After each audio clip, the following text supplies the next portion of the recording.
Kas pa bardak, ne? Viss skaistā garāža, kas pirms tam, ko es esmu rādījis, viss ir piedzīs pilns ar museriem un sūdiem. Diemžēl tā ir dzīves realitāte. It sevišķi, ja tev garāža ir arī mājas garāža, kurā tu dari mājas lietas, remontē kaut kādas ikdienas lietas, kas tev ir jādara, un līdz ar to beigās, ja tu ikdienā nepaseko līdz, tā garaža izskatās šādi. Par to patiesībā ir dalītas domas, jo sociālos tīklos, man liekas, ja tu atļaujies izrādīt, garaža jau ir gandrīz kā māja patiesībā. Tā ir tava personīgā telpa, kur tu nāc strādāt, un tas ir tāpat kā māja. Ja tev māja ir nesakārtot, kā tu viņu var rādīt sociālos tīklos, ne? Un tas pats jau patiesībā arī garažā, bet no otras puses, tā ir ikdiena.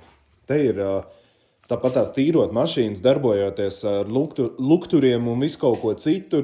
Ja tu ikdienā nepaseko līdzi, tāda arī tā garaža paliek. Bet es tūlīt pieķeršos sakārtošu un parādīšu skaisto rezultātu. Putekļi cerams sasēdušies. Izskatās šitā. Izslaucīts tīrs. Daudz maz sakārtots. Protams, puste tagad ir pārbīdīta šur tur. Viņu vajadzētu sakārtot smuki pa plauktiem, nevis atkal pārbīdīt, Bet to es varēšu tikai tad, kad es būšu pabeidzis garāžas remontu, un tam vēl savs laiciņš ir vajadzīgs. Bet ja kas, tev ir vajadzīgs kaut kas no autokopšanas pakalpojumiem, dod ziņu. Čau!